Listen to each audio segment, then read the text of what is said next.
Patay ang isang pulis habang sugatan naman ang dalawa nitong kasamang pulis, kabilang na ang subject sa buy-bust operation sa Barangay Talaptap, Bayan ng La Castellana, Negros Occidental. Mas kinis kag mas healthy na ang skin ko. Salamat sa DTX Beauty Soap.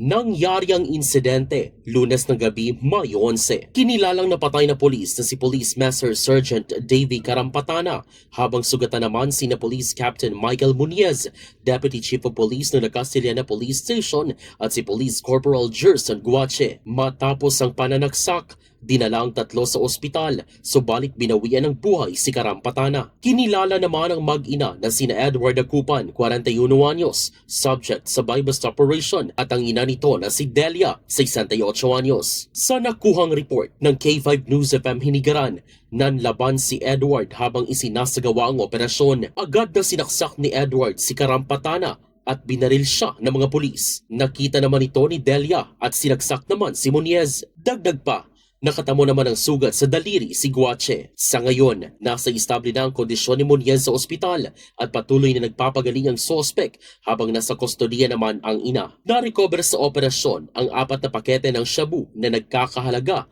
ng 47,600 pesos. Balita mula sa La Castellana, Negros Occidental, Zairo Vanalbay. Para sa Kampiyon na Balita, Serbisyo Publiko at Kasiyahan sa Negros, K5 News FM.